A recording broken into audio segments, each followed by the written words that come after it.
a cry. A cry from people around the world wanting me to address this issue.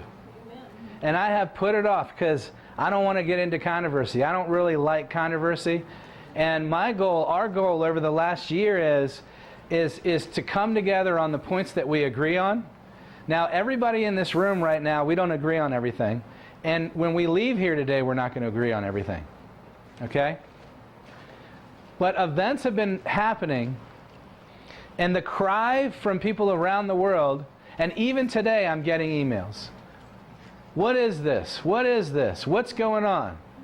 Right? Now, every one of us in here has to stand alone. So no matter what I say, you have to be convicted in your own studies. My job is to tell you what I think and to give you the evidence for why I'm saying it, and then your job is to weigh out the evidence and make your decision based on the weight of that evidence. Okay? And I believe today, or else I wouldn't be doing this, that because of a recent series of events, the evidence is so heavy that now I can no longer remain silent. Okay? Yeah. And I want to tell you this. After we leave here today, if you disagree with me on this point, we're still friends. We're still going to the picnic together. We still believe that the papacy is the Antichrist. We still believe that the mark of the beast is Sunday. We still believe that the everlasting gospel needs to go to every nation, kindred, tongue, and people. We believe that God has a last day prophet and that her books are available to everybody, and that soon probation is going to close and Jesus is going to come back. We believe that when you're dead until Jesus comes, right? We believe in all these points. We believe in baptism by immersion. We believe that Jesus is our heavenly high priest and he's in the most holy place of the heavenly sanctuary right now. So we agree on far more things than we disagree. So no matter what happens today, we're still in agreement. Amen? Amen. One of the challenges that I believe is going on within Adventism, and it's even going on within Present Truth, is that if I don't agree with you, we're done. That's bad. That's crazy. You know what I've seen? I've seen two people that agree on 99% of everything, and that 1% they don't agree on, their friendship is forever broken, and yet they will go down to the mailbox and talk to the heathen next door neighbor. Do you understand what I'm saying? Like, that doesn't even make sense. But this one little point, we're now bitter enemies and you're eternally going to be lost and this and that. This is what's going on. It's crazy. All right, I'm going to have a word of prayer and then we'll get right into it, and I'm going to do it as quickly as I possibly can, okay?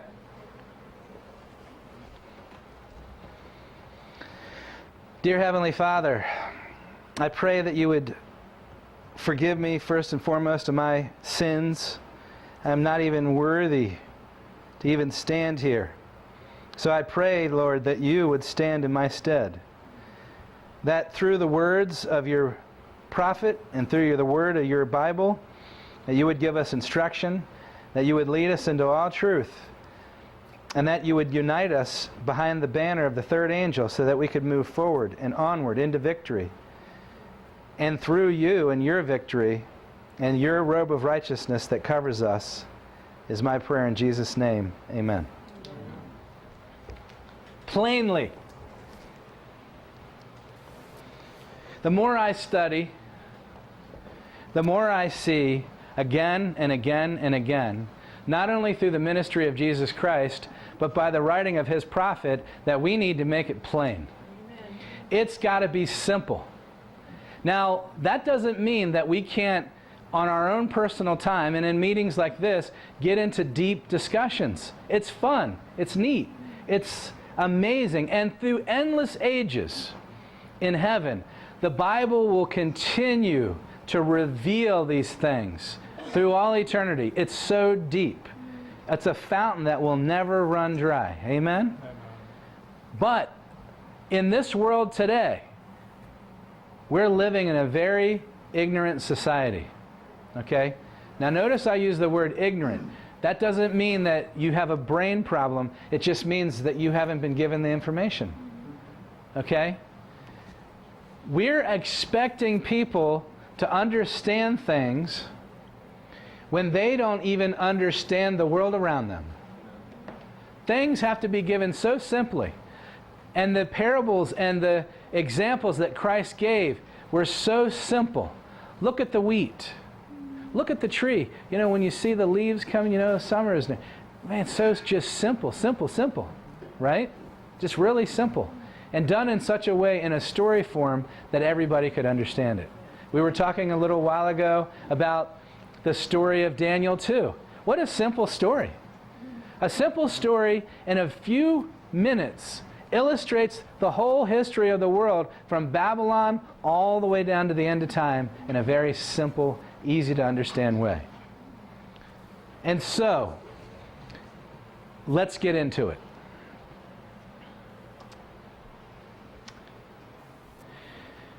I was shown that the greatest reason why the people of God, and let me ask you this question right now. What time are we in right now? I know we're in the time of the end. We're in the tarrying time. Right? We're waiting for Jesus. I have been shown that the greatest reason why the people of God are now found in this state of spiritual blindness is that they will not receive correction. Many have despised the reproofs and warnings given them. The true witness condemns the lukewarm condition of the people of God, which gives Satan great power over them in this waiting, watching what? That's where we are. So what's causing us to have this spiritual blindness? And that's all of us, right? It's all of us. The selfish. Here's who won't get the message. The selfish, the proud, and the lovers of sin are ever assailed with doubts. You can take the gospel truth to them, but why aren't they going to receive it? Because they love their sin and they're not going to give it up. Or they're too proud to receive it, right? Or they're selfish. Satan has the ability to suggest doubts and to devise objections to the pointed testimony that God sends. And many think it a virtue, a mark of intelligence in them, to be unbelieving and to question and what? Quibble. Those who desire to doubt will have plenty of room. God does not propose to remove all occasion for unbelief. So listen to this. The Lord's going to give this message or these messages, but He's not going to remove obstacles that we could hang our doubts on. It's not going to happen. But what? How does this work?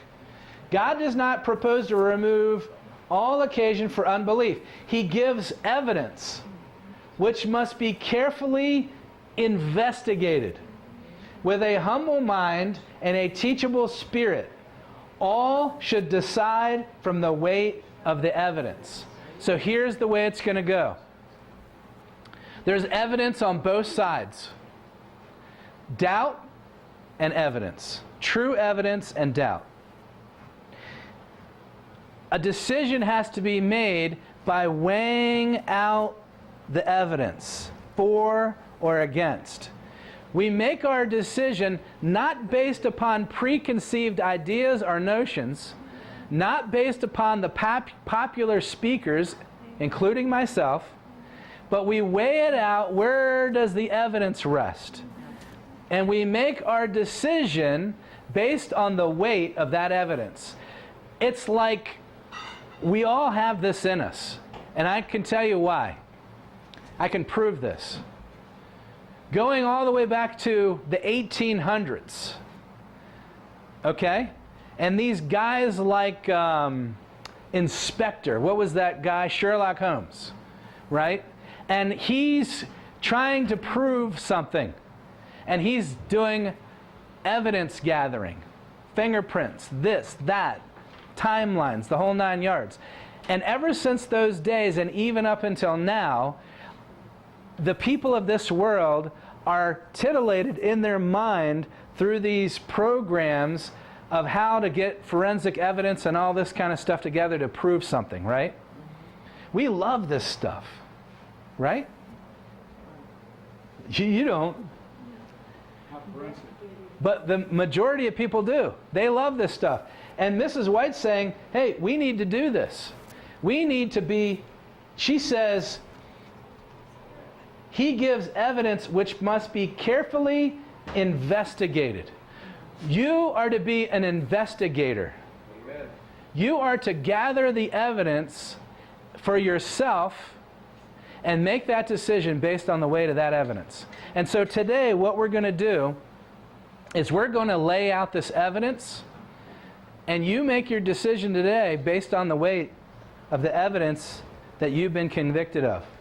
But be careful of the decisions you make. And by the way, that evidence is to be investigated, right? And remember in the story of the true midnight cry? The midnight cry, they're walking on the path. They rashly deny the life from behind. The word rashly means you didn't investigate it. So investigation is very important.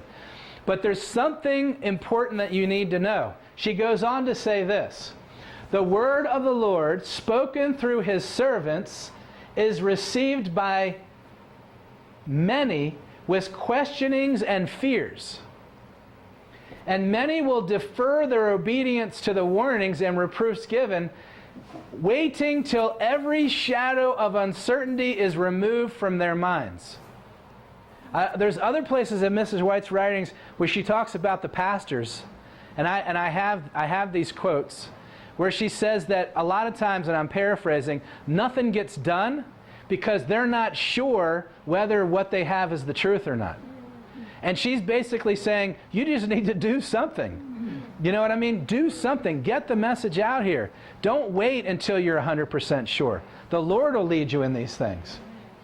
Many will defer their obedience to the warnings and reproofs given, waiting till every shadow of uncertainty is removed from their minds. The unbelief that demands perfect knowledge. In other words, I've got to see it right here. The unbelief that demands perfect knowledge will never yield to the evidence which God is pleased to give. He requires his people faith that rests upon the weight of evidence, not upon perfect knowledge. Those followers of Christ who accept the light that God sends them must obey the voice of God speaking to them when there are many other voices crying out against it. It requires discernment to distinguish the voice of God. Those who will not act when the Lord calls upon them, this is really important right here, guys. Those who will not act when the Lord calls upon them, but wait for more certain evidence and more favorable opportunities, will walk in darkness. For the light will be withdrawn. The evidence given one day, if rejected, may never be repeated. This is why, in this meeting today, you really have to weigh out this evidence right here. Because if what I'm saying, or what I'm going to share, is really from God, and it's rejected, it may never be repeated. It may be repeated, but it may never be what? You may never really get it. Okay? That's how important this is. May I say something? Yes. An Impressive Dream by Ellen White. As that little company started going up the trail, along the way people would fall out to darkness and they never saw them. Amen. And that's what happens. That's the darkness that she's talking about. They didn't weigh out the evidence. They listened to whoever took their eye off the light and fell off the path. And by the way, where you fall off to the path is into worldliness. What's the name of this message today? Plainly. Let's get started. Here's where we're going to start. Great Controversy, page 598, 599. Okay? We're now laying out our evidence. Okay? The message is called Plainly. The truths most plainly revealed in the Bible have been involved in doubt and darkness by learned men. First piece of evidence. The truths most plainly revealed, first clue, have been involved in doubt and darkness by learned men who, with a pretense of great wisdom. In other words, I might not say it, they say, but I'm pretty smart. And I'm going to prove that to you by making it so complex that only I can explain it to you. Right? With a pretense of great wisdom, teach. And here's what they teach. That the Scriptures have a mystical, a secret, spiritual meaning not apparent in the language employed. In other words, you take just about any story in the Bible, oh, well, that's the story. But it really means this. It's secret, spiritual. You have to come to me so that I can tell you the meaning. Not apparent in the language. These men are false teachers. It was to such a class that Jesus declared, "Ye know not the Scriptures, neither the power of God." The language of the Bible should be explained according to its obvious meaning. It says it, that's what it means. Unless a symbol or figure is employed. Christ has given the promise. If any man will do his will, he shall know the doctrine. John 7:17. If men would but take the Bible as it reads, there were no false teachers to mislead and confuse their minds, a work would be accomplished that would make angels glad and that would bring into the fold of Christ thousands upon thousands who are now wandering in error.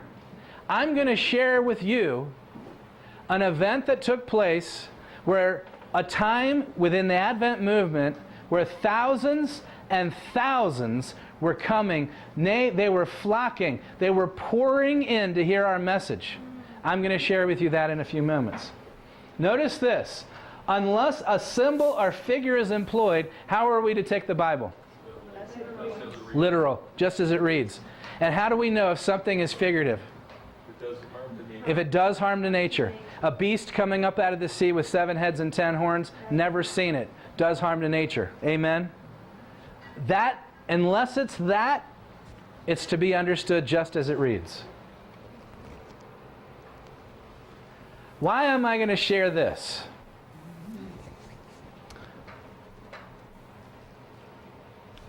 Turkey and Erdogan, this article right here is from the Free Republic. The same article, you can write this down, is also available on Fox News. It's where I originally saw it.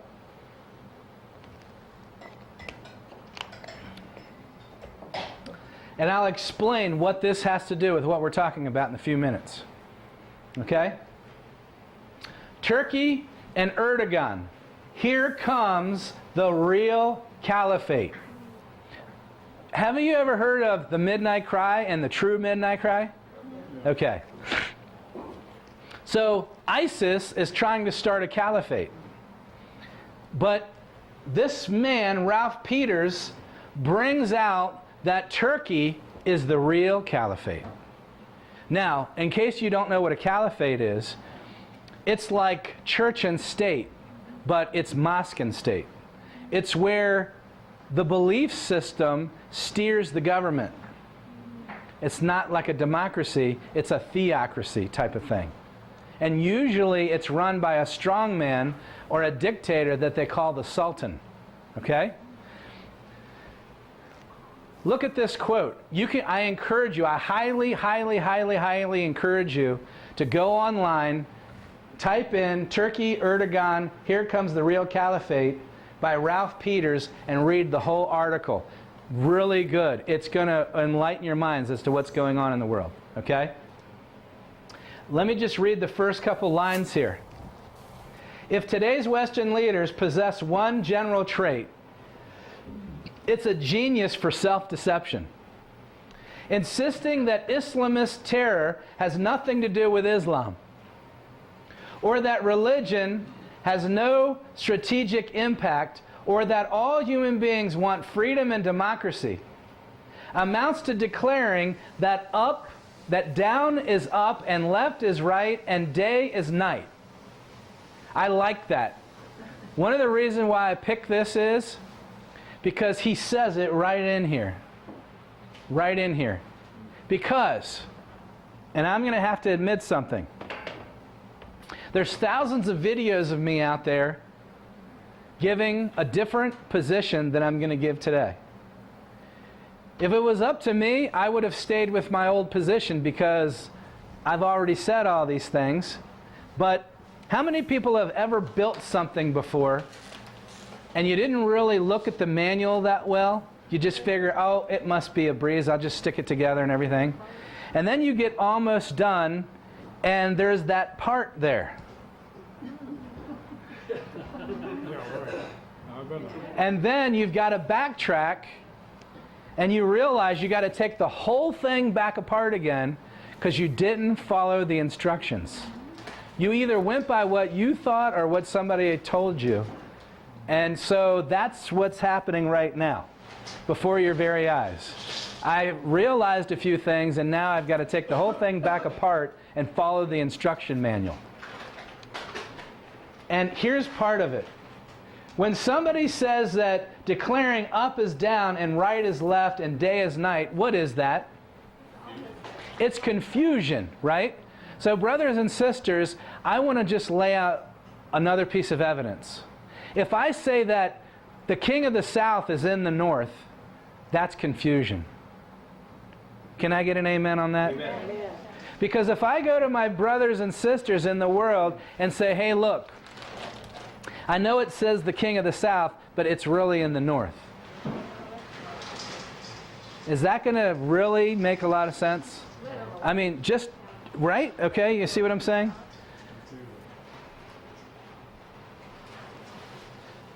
This man brings this out that the obvious is so obvious and that the world has had its head in the sand, that Islam is on the verge of turning into a massive caliphate, and that this man right here, Erdogan, has been talking about it for years and it's happening before our very eyes, and now all the leaders of the world are like, oh, we didn't know this was going to happen. But it's all been happening. And I'll share these statements. Midnight is coming for millions in Turkey, even as we insist that a dying flashlight is the sun. It's all there. It's obvious. And this is what I'm saying about this issue of the Eastern question and the king of the north and the king of the south. It's been happening. It's happening. It's going before our very eyes, and the events that have been predicted by our pioneers are happening at breakneck lightning speed, and yet we want to get into these arguments and say, well, they were wrong.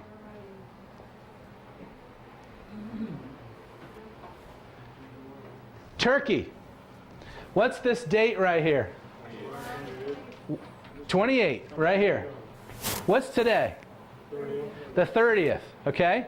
This was written on the 28th about a historical event that occurred on the 27th. Okay? Let me explain something. Why is it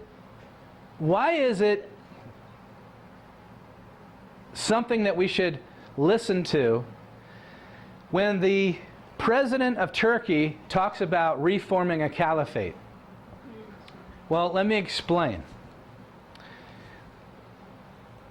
Seventh-day Adventists used to teach that Turkey was the king of the north for 50 years. For 50 years, this was the bread and butter of our Adventist evangelistic meetings. Okay? This was the main point of topic for 50 years. And we taught that the two parties that were going to go to war with each other at the end of the world were Russia and Turkey. Okay? But in 1917, Russia ceased to be a nation. The Bolshevik Revolution happened, and a series of countries came together and formed what's known as the Soviet Union. It's not going to happen. And then by 1924, the caliphate that was the Ottoman Empire of Turkey. Turkey was a caliphate, and by 1924, Turkey turned into a democracy, and the caliphate was no more. And the new leader, Ataturk, did everything he could possibly do to eradicate and make it so that Turkey would be a postmodern secular society and have nothing to do with caliphate. They turned it into a democracy.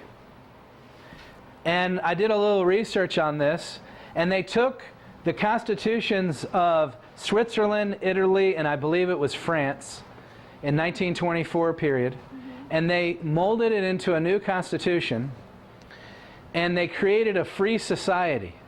That's what a democracy is, okay? Now, at the very forefront of freedom is freedom of speech. In the U.S. Constitution, it's the First Amendment, right? Because if you don't have freedom of speech, you're not free, okay? What happens is, what makes a democracy, what makes a republic, what makes people free is the right to say whatever they want, to believe whatever they want, to be able to communicate to others what they believe. When you take away the ability to have freedom of speech, freedom of press, you really just taken away freedom, and you are no longer a free society. July 28th, 2016, Turkey, media shut down. Journalists detained. State of emergency crackdown accelerates. Istanbul, which was formerly what? Constantinople.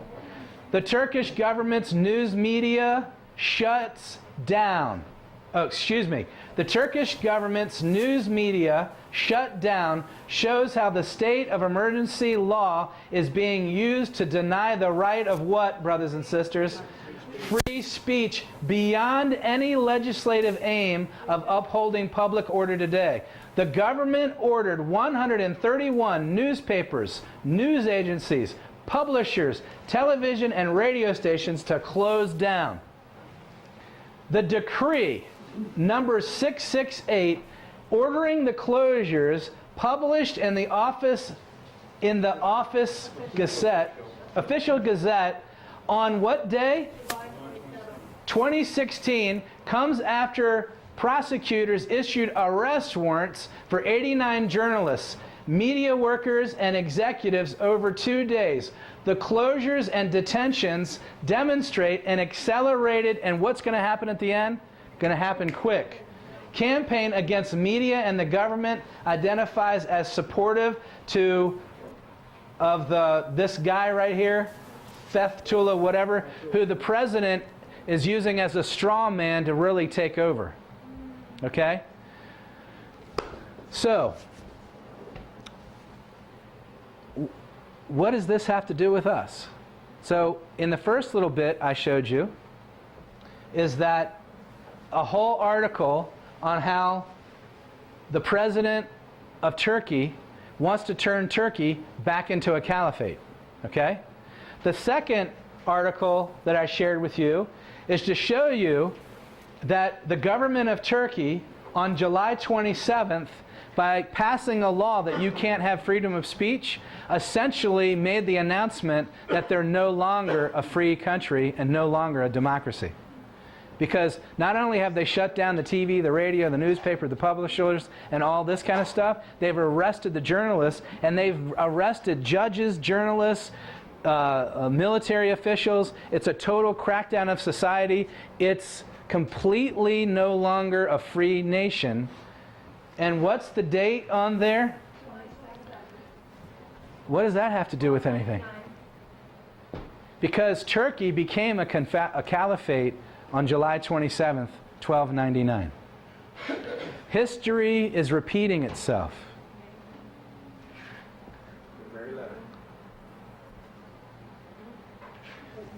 Turkey's war cry. Again, there's hundreds of these articles. You can just go online and read them for yourself. Turkey's war cry to capture Jerusalem. Erdogan's caliphate prize ratchets up a world war. Brothers and sisters, this is not just talk anymore. This is happening before our eyes. I did some research this week and found out why Erdogan is pretty bold about his plans to take over Jerusalem and Israel. It's because since 1954, in 1954, the United States made Turkey a NATO member, okay? Because Turkey was bordered up against the Soviet Union, we had a plan that we could save lots of money in building intercontinental ballistic missiles, and it was cheaper to build medium-range missiles, and that we could install those missiles in Turkey and be able to reach the Soviet Union lickety-split. So we made Turkey a partner in NATO. And as a perk, that means that you get all kinds of neat toys called F-16s and A-1 Abrams tanks and anti-missile defense systems and all this. To the point now where Turkey is the 9th most powerful military force in the world, and it's almost 3 times the size militarily in its capabilities than Israel. And right now, there's 150 nuclear weapons sitting in Turkey. Yes. Now, is part of Turkey's power because we are there, stationed there? Yes, it is partly because they're stationed there. But since 1954, we've been very generous to Turkey and give them these military armaments. So since they're NATO, one of the good features of NATO is we share our stuff. So if we build this thing, well, you get it too. We all just share it because we're all part of NATO. We have to have the same stuff because our computer has to talk to your computer, and our equipment has to go with your equipment, kind of thing, right? Oh, okay, so then it was a secular society, but now they're wanting it to what's going on? So now what's happened is, it's like you just built this bazooka for this person who was docile, but now he's on some kind of psychotic drug, and he's got the weapon now. And he's waving it around. And you can't really, take it out of his hand without getting hurt. So Turkey is talking about using what it has, and its first thing, and according to a lot of these people that study out the events that have happened in Syria, remember it was a war in Syria in 1840 where the Ottoman Empire, through Turkey, remember Ellen White says that Turkey, through her ambassadors, gave up their supremacy, okay? And so that was all based on a war that was going on in Syria, okay? Now there's a war going on in Syria, and many of the people that study this thing out say that Turkey really started the war. It was a covert activity to destabilize the whole region by removing Assad from power, so that when things got really bad, Turkey could say, okay, you forced us to do it. We didn't want to do it. Now we have to invade Syria. And once they are in Syria, then they're next door to Israel, which is really where they want to go. That's the prize. That's the prize. And this isn't just pie in the sky. They're saying it in speeches. It's not just saber rattling. They're trying to make this happen. Why am I bringing all this up? Well, Daniel 11:45. And he shall plant the tabernacle of his palaces between the seas and the glorious holy mountain, yet he shall come to his end, and none shall help him. For 50 years, this is what our pioneers said. Daniel 11, chapter 11, a literal prophecy. This is what Brother Smith says, and note this, it was Smith, it was A.T. Jones, it was Loughborough, it was Wagner, it was all these guys in the late 1800s, they all had the same position. This is what they said. And mark also how applicable the language to that power. Speaking about Turkey. He shall come to his end, and none shall help him. The expression, what? What's our message on? Plainly. The expression plainly, you got to remember this word. Remember, we just used it because Ellen White said in the last quote that the truths most plainly revealed in the Bible have been brought into doubt and uncertainty by learned men who, with a great pretense of great wisdom, teach that it's spiritual. And Brother Smith says here, this expression plainly implies that this power has previously received help. So he's going to come to his end and nobody's going to help him. That tells us plainly that he's received help. And what are the facts? In the war against France, 1798 to 1801, England and Russia assisted the Sultan. In the war between Turkey and Egypt, 1838 to 40, England, Russia, Austria, and Prussia intervened on behalf of Turkey. In the Crimean War, 1853 to 56, England, France, Sardinia supported the Turks, and the last Russo-Turkish War, the great powers of Europe interfered to arrest the progress of Russia, and without his help and without the help received in all these instances, Turkey would probably have failed to maintain her position. And I add here, because this was written in the 1800s, that if the United States hadn't intervened in 1954 and made Turkey a part of NATO, it would have been taken over by the Soviet Union. And Trump said that if he comes into office, any of NATO countries will have to do all in their power to help themselves before the United States will help them. Thank you. I mean, things are changing. Big time. Turkey would probably have failed to maintain her position. And it is a notorious fact that since the fall of the Ottoman supremacy in 1840, the empire has existed only through the sufferance of the great powers of Europe. Without their pledged support, she would not be long able to maintain even a nominal existence. And when that is withdrawn, she must come to the ground. So the prophecy says, the king comes to his end, and none help him. And he comes to his end. And as we may naturally infer, because none help him, because the support previously rendered is withdrawn. Brothers and sisters, I can assure you that if Turkey does what Erdogan says and invades Jerusalem, we're not going to come and help him. And whatever powers take him down to the ground, he's going to come to his end, and nobody's going to come to his defense. This is what Brother Smith is saying. We're not going to do a study today on Daniel 11. But what we're going to do is we're going to take the quotes from Uriah Smith explaining his position, explaining the position of our pioneers, and taking Ellen White's endorsements and putting this whole thing together. Okay? Now, remember, Brother Smith says that his methodology is plain. It plainly describes the events that are going to take place. Okay? Let's see what the prophet of the Lord says. The death of Jesus has fully destroyed their hopes. This is talking about the disciples. When you go to this Review and Herald article, remember what happened was Jesus told them, this is going to happen.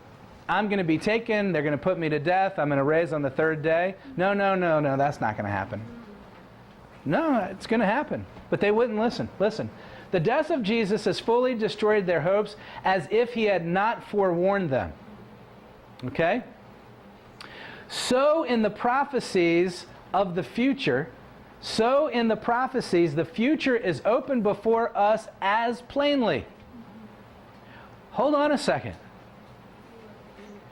Are you telling me, because, we're not futurists, brothers and sisters. We're not futurists.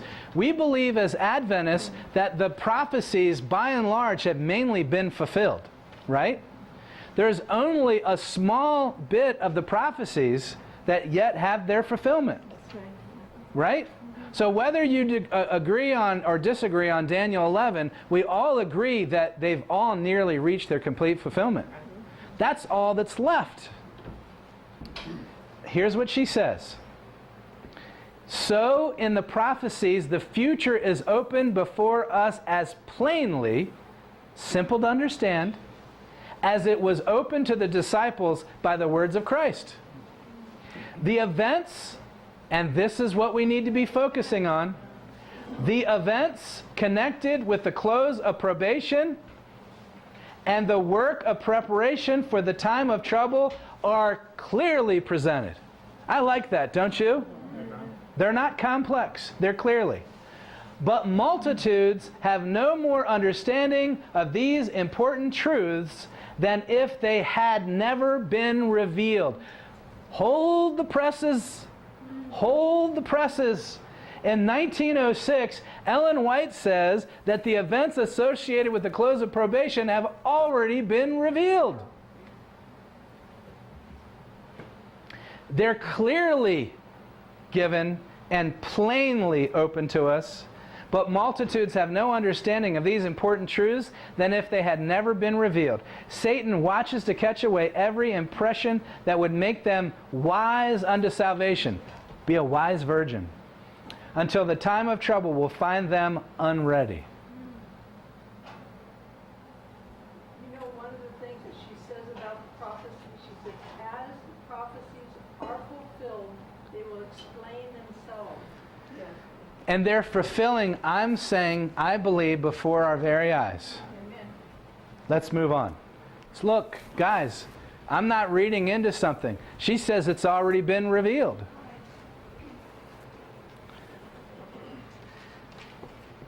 Now, we read this quote right here. Okay? Now we're going to read this quote because she's telling us here that we need to understand the events that lead to the close of probation because they've been clearly presented. And what is the close of probation? And at that time Michael shall stand up, the great prince which standeth for the children of thy people, and there shall be a time of trouble such as never was since there was a nation, even to that time. And at that time thy people shall be delivered, every one that shall be found written in the book. Okay?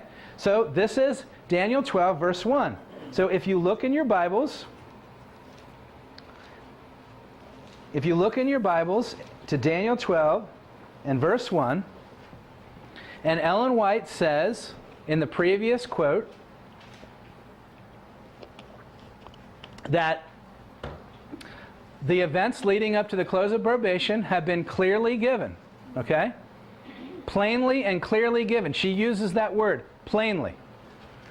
And right here, we look and we see that the verse in verse 45, which Elder Smith said are revealed plainly, that nobody need to be erred. All the verbiage that applies to the power that he's talking about applies to this power and fits it.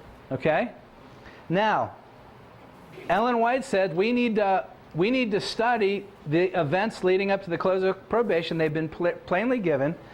And that verse 1 of chapter 12 is that event. So that means that the event that leads to the close of probation is verse 45, right? Pretty plain, right? Let's move on. She goes on to say, and I'm going to speed this up, I'm going to skip some of these quotes, you guys are familiar with them. She's talking about when Michael stands up, how the inhabitants of the earth, the final test has been given, the message is done, everything's done, okay? God's long suffering is ended, the world has rejected his mercy, despised his love, trampled upon his law. Okay, this all happens when Michael stands up. And then at the end, we enter into a time of Jacob's trouble, right? That all happens right when? When whatever this entity is in verse 45 comes to his end. Because let's read it. Everybody got their Bibles? Let's read it. And he shall plant the tabernacles of his palace between the seas and the glorious holy mountain. Yet he shall come to his end, and none shall help him. Verse 45. At that time shall Michael stand up. So let's put 2 and 2 together. This power, whatever it is. Now, Brother Smith says it's Turkey. Okay? This power comes to its end, and when it comes to its end, at that time, Michael stands up, probation closes, and that's it. The world doesn't end, but probation time ends. Amen? Now, here's the thing. The truths most plainly revealed in Scripture are put in darkness. And we're told, and we're going to see this, quotes in Mrs. White's writings in a minute, that this has been plainly revealed already. I'm going to tell you this right now. This power cannot be the papacy. It's impossible for it to be the papacy. Now, don't get me wrong. The papacy is important. It also does come to its end. But as Seventh-day Adventists, we know Bible chronology as this. The Sunday law comes, the little time of trouble, no buy, no sell. Then Michael stands up, probation closes, then the death decree for Sabbath keepers goes into effect, then the 7 last plagues pour out. When does the papacy come to its end? Hold your finger here and turn with me to 2 Thessalonians. We will prove from the Bible it's absolutely 100% impossible, as I see it, that the entity in verse 45 can in any way, shape, or form be the papacy. 2 Thessalonians chapter 2. 2 Thessalonians chapter 2. Every single, bar none, reformer, from Martin Luther to Wesley, in their writings identify that this is the papacy. And we do the same. We do the same. Verse 3, let no man deceive you by any means, for that day shall not come, unless there come a falling away first. And what day are they talking about? Look at verse 1. Now we beseech you, brethren, by the coming of our Lord Jesus Christ, and by the gathering together unto him. In other words, the second coming is not going to come unless there be a falling away first. And verse 3, and that man of sin be revealed, that son of perdition, who opposeth and exalteth himself above all that is called God, that is worshipped, so that he, as God, sitteth in the temple of God, showing himself that he is God.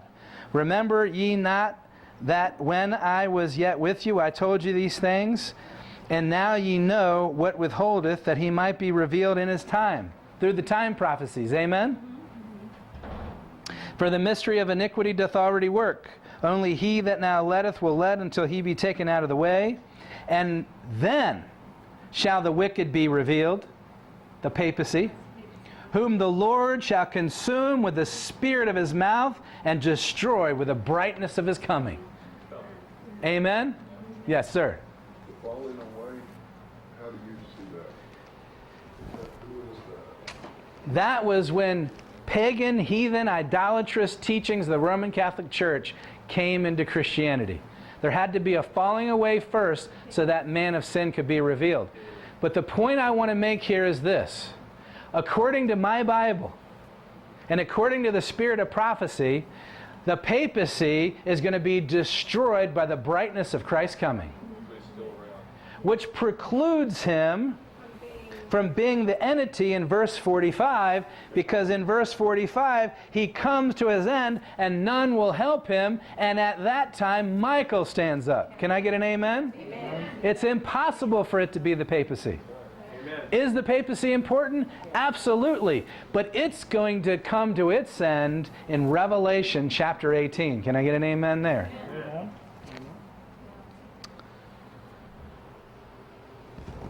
We need to understand the events leading to the close of probation. They've been clearly given. I'm going to keep moving. Okay, let's get into the evidence deeper. Okay, what does the prophet of the Lord have to say? Now, according to Uriah Smith in the book Daniel and the Revelation, Turkey's the king of the north. He comes to his end, and nobody's going to help him. Okay? The light given me was that thoughts on Daniel and the Revelation. Listen to this. Thoughts on Daniel and Revelation, the great controversy and patriarchs and prophets would make their way. They contain the very message the people must have. The special light God had given his people. The angels of God would prepare the way for these books in the hearts of the people.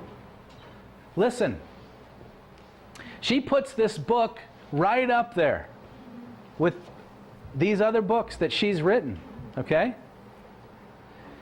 She's telling us we need to understand the events leading to the close of probation, and she's saying these books contain the light that the people must have. Moving on. Instruction has been given me. Who gave her the instruction? Instruction has been given me that the important books containing the light that God would have, that God has given, pretense, regarding Satan's apostasy in heaven should be given a wide circulation just now. For through them the truth will reach many minds. Patriarchs and prophets, Daniel and the Revelation, the great controversy, are needed now as never before. They should be widely circulated because the truths they emphasize will open many blind eyes. Many of our people have been blind to the importance of the very books that were most needed. Had tact and skill then been shown in the sale of these books, the Sunday Law movement would not be where it is today. Review and Herald, February 16th, 1905. So in 1905, Ellen White's still saying, get that book out there.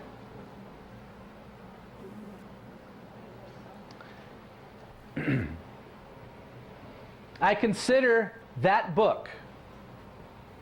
Who's saying this? I consider that book, Thoughts on Daniel and the Revelation, should go everywhere. It has its place and will do a grand, good work. Let's continue.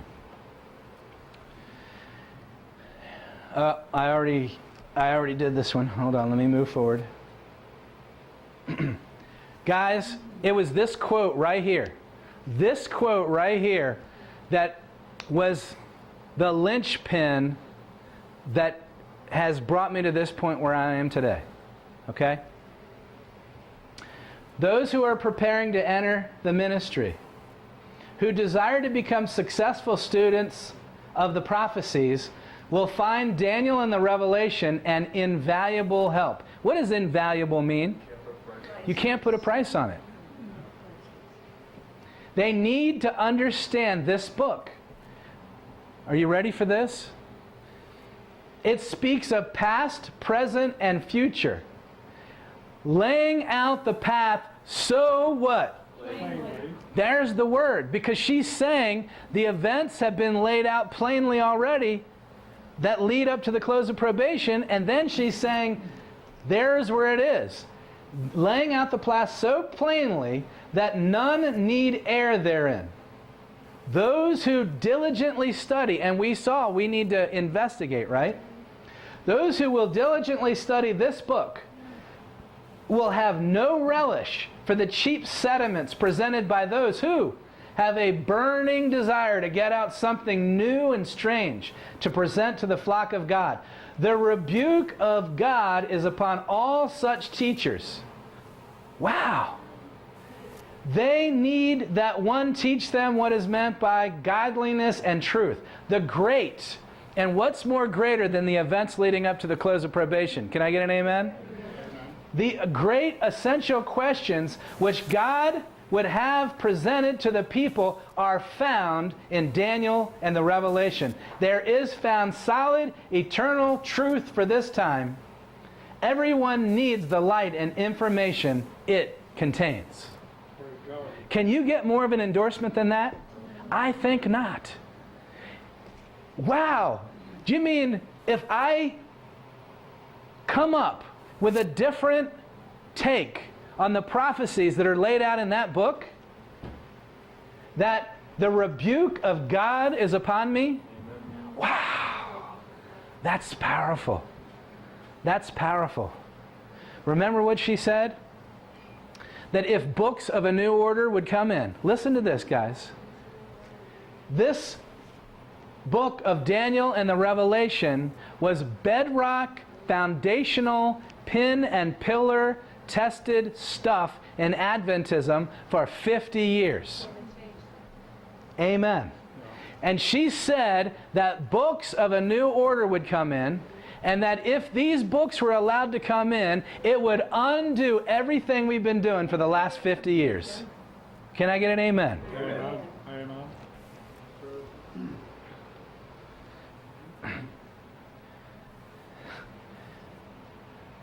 Again, repeating this. So in the prophecies, the future is open before us as plainly as it was open to the disciples. Again and again, you're going to see here that this is plain. Look at this quote right here, 1MR 63. The interest in Daniel and the Revelation is to continue as probationary time shall last. And what are we supposed to studying? The events leading to the close of probation. In other words, I have some good news for you. All those of us that love to read our Daniel and Revelation book, right? When probation ends, we can put the book aside because we got there. You understand what I'm saying? We need to understand the events leading to the close of probation. That's why the interest in this book, has probation ended yet or no? No. Then that means that this prophecy is fulfilling before our very eyes. Because she prophesies that interest in this book would continue as long as probationary time shall last. Are you ready for this? God used the author of this book as a channel through which to communicate light to direct minds to the truth. Amen. Shall we not appreciate this light, which points us to the coming of our Lord Jesus Christ, our King? Wow. Shall we not appreciate this? God used the author of this book. Now, did Uriah Smith have some problems, yes or no? Yes. Name one of us that hasn't had some, right? But the Lord was able to use him. Remember I told you, and you guys read this whole story in its context. Today, look, we spent, and I'm just going to tell you this right now. We had an evangelistic series up in Coeur d'Alene, what's the town above Sam? Pend d'Oreille, okay? In Pend d'Oreille. We spent right around $30,000. That's a good chunk of change. We had meals, we had good meetings, a nice venue, the whole 9 yards. And it was well attended. We averaged, how many people a night? I think we estimated at one point 130 a night. That's a good showing these days in Adventism. I have a good friend of mine, Kim Kerr, and he's an expert evangelist. And he's telling me that today, these churches are spending $90,000, $100,000 for a series, and in the end, you might get 5, 10 baptisms, right? Nobody's coming. And I'm going to tell you why they're not coming. Because the message isn't where it needs to be. Okay? People need to be shown the events leading to the close of probation. Okay? Now, when the Seventh-day Adventist Church did this, we're going to read this story about what used to happen within our church. Because remember, she says, if we would take the Bible just as it reads, thousands and thousands would now come into the church which are out in darkness. Amen? Look at this. Eastern camp meetings. When we arrived at the camp meeting ground at Groveland, Massachusetts, we found an excellent meeting in progress. There were 47 tents on the ground, besides 3 large tents, the one for the congregation being 80 by 125 feet in dimensions. The meetings on Sabbath were of the deepest interest. The church was revived and strengthened, while sinners and backsliders were aroused to a sense of their danger. Sunday morning, listen to this right here. Sunday morning, boats and trains poured their living freight upon the ground in what? Thousands. Thousands. These are non-Adventists. I mean, can you imagine this today? We have 180 foot by 125 foot tent set up down here in Coeur d'Alene. And people and cars and trucks and boats and everything is dumping their cargo by the thousands. Elder Smith spoke in the morning upon the Eastern question. Yes. The subject was of special interest, and the people listened with the most earnest attention. What was it that brought them there? The subject was of special interest. That's what they wanted to hear. They wanted to hear what was going to happen leading to the close of probation. How's this all going to end? And thousands upon thousands were brought out because Elder Smith got up there and he plainly said, this is a literal interpretation of the Bible. This is what it is. This is going to happen, this is going to happen, this is going to happen. And thousands were brought. And Ellen White goes on to say, you can look this up on your own, that it's just what the people wanted to hear. Quote, unquote. Many years ago, when the late Uriah Smith was writing, so this has to be after 1903, that's when he died. This is by A.C. Bordeaux. Many years ago, when the late Elder Smith was writing thoughts on Daniel and the Revelation, while Elder James White and Ellen White were at my house in Enosburg, Vermont, they received by mail a roll of printed proof sheets on thoughts on Revelation that Brother Smith had sent them. Brother White read portions of these to the company and expressed much pleasure and satisfaction because they were concisely and clearly written. There's that word. And so when Ellen White is saying plainly and clearly, and Smith is saying plainly and clearly, and then she's saying that Daniel and Revelation is plainly and clearly written, and Elder White is saying it's got to all be talking about the same thing when she says the events leading to the close of probation are plainly and clearly given. Because they were clearly written. Then Sister White stated what she had been shown. Who showed her? The Lord is inspiring Brother Smith, leading his mind by his Spirit, and angels are guiding his hand in the writing of thoughts on Daniel and the Revelation. I was present when these words were spoken. Brothers and sisters, it's at the end of the world now. And every wind of doctrine is blowing. And brothers and sisters, if we believe that Ellen White is a prophet of the Lord, if there's 2 or 3 or 10 different interpretations on Daniel and Revelation. On Daniel 11. And Mrs. White says that they've already been clearly and plainly given. I think I'm going to have to take my stand with the man who the prophet said was being guided by angels. Amen.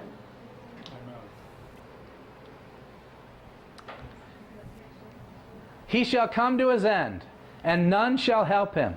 Again, we're not getting in to Daniel and Revelation today. We're not getting into the nitty-gritty of Daniel 11. We're just throwing this out there. Get the books out. Look at the prophecies again. Look at what our pioneers taught and what's happening. They foretold of a time when Turkey would once again try and reestablish its dominance in the Middle East,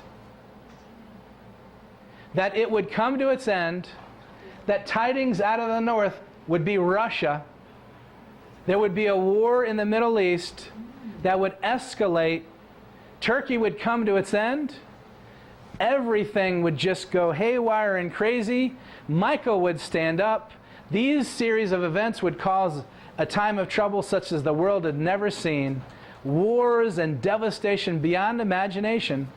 And in the middle of this, the papacy would point the finger at us and tell the whole world that we need to be put to death because of what has been happening. This has all been foretold. And as we look at the events that are transpiring right before our very eyes, I can no longer sit on the sidelines and look at the events that are going on with Turkey, the war in Syria, the Middle East. The whole world is affixed on these events that are transpiring. And we are on the sidelines watching things go by. How would you like to go to your friends and neighbors with an easy, plainly, concise methodology to show them in our books and in Daniel 11, this is going to happen, this is going to happen, this is going to happen, and look, it's already happening. That's easy. Or do we want to do mental gymnastics and say everything's spiritual, and this means that, and up is down, and left is right, and the seas, well, it represents this and this and that. When in this chapter, right here, I want you to read this right here. The 11th chapter of Daniel entire is a literal historical prophecy, and the prophet of the Lord endorsed that book. Amen. Amen. She endorsed it for 50 years, bedrock Adventism, and I'll leave you with this one thought. Mrs. White has a quote where she says that, and I'm paraphrasing, there is a figurative delineation of events that go down to the end of this earth's history. You guys have heard that quote, right? That's true. Daniel 2, figurative. Daniel 7, figurative. Daniel 8, figurative. But you'll notice in this, that when you go to Daniel 2, and the angel, well, in this case, God guided Daniel to give a literal interpretation of a figurative story. In Daniel 7, the angel comes and gives Daniel the understanding of the vision. Amen? The 10 horns you saw are 10 kings, right? They're literal kings. The horns are figurative. In Daniel 8, same thing. The he-goat, the ram, all figures, figures, figures. But when the angel comes, he gives the what? Literal interpretation, right? So, in Daniel chapter 8, I'm just going to leave you with this, the mindset of why our pioneers believe that Daniel 11 was literal. Okay? Because the vision had been given to Daniel in chapter 8. Okay?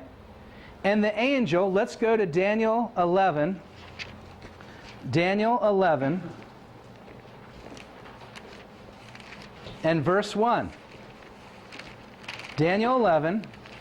In Daniel 8, Daniel has this vision of these kingdoms and Medo, Persia, Greece, Rome, and these images, okay?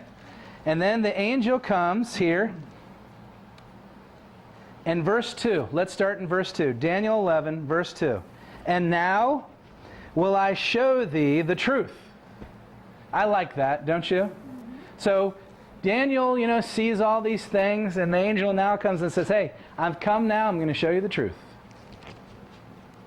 Behold, there shall stand up 3 kings in Persia, and the 4th shall be far richer than they all, and by his strength and through his riches he shall stir up all against the realm of Grecia. So what's happening here, is that figurative language? Was there 4 literal kings? Yes. Was the last one the richest? Yes. These are all historical events. And as he's going down through here, verse 3, and a mighty king shall stand up and shall rule with great dominion and do according to his will. Who was that? That's Alexander. And when he shall stand up, his kingdom shall be broken and shall be divided towards the 4 winds. His generals took over, and not to his posterity, because he didn't have any kids, nor according to his dominion which he ruled. For his kingdom shall be plucked up, and even others besides those. And the king of the south shall be strong, and go on and on and on. And does this look like figurative language, or is it literal? It's literal. And that's why our pioneers said the 11th chapter of Daniel entire is a literal historical prophecy. What does it go on to say? The longest and most remarkable of its kind in all the scriptures. And so what gives us the license here at the end of the world to say, okay, all through Daniel, it's literal. And then you get to Daniel verse 40, and all of a sudden we turn it upside down and we say, no, it's spiritual now. You show me anywhere in Scripture, anywhere in Ellen White's writings, that gives us the license to turn Daniel 11, 40 to 45 into a different mindset. The angel's telling Daniel, I'm here to show you the truth. This is the way it's going to play out. This is going to happen. You saw the vision. You saw the figures. Now let me tell you what it means. It's literal. Yes, it is a delineation of figurative events leading down the end of the world's history. But those events have been explained to us plainly and clearly. That's it, friends. I've laid out the evidence. You have to weigh the evidence for yourself and make your decision. But know this. We need to go into our communities and to the kings of the earth and to the whole world and clearly and plainly explain to them in a very, very, very short amount of time, because a great work will be done in a short time, with events that are transpiring around us. We need to clearly show them these are the events that are going to happen, so that they will have a change of heart, have a fall down on their face experience, and turn to the Bible. We don't have time to massage into them these fanciful stories of interpretation that turns right side, upside, downside stuff. We can't get into these things where we start saying, hey, you interpret this way, and I'm the guy who's been brought into place to show you the secret things, because all these stories have a secret spiritual meaning, not apparent in the text. This is what's going on. And now it's time for Seventh-day Adventists to go back to basics. And when we say we need to go back to our foundational teachings, we need to go back to all of them. Okay? Amen. We need to go back to the stuff that Mrs. White endorses, because it's happening before our very eyes. That's it. I'm done. Let's pray. Dear Heavenly Father, forgive us. Forgive us for not being diligent students. Forgive us, Lord, for discounting these quotes from your prophet. They're serious quotes. They're powerful quotes about this brother who you used. Yes, like us, he had his challenges, but you used him in spite of those challenges You sent angels to guide his hand as he wrote that book, Daniel and the Revelation. You second witnessed it by your Holy Spirit through Mrs. White. And that, she says, through you, that book will be of special interest until the close of probation, because it lays out clearly and plainly the events leading up to the close of probation. May we be about your business. May we press together in unity with a clear and simple message that will open the minds and hearts of the people to hear the prophecies made plain, is my prayer in Jesus' name. Amen.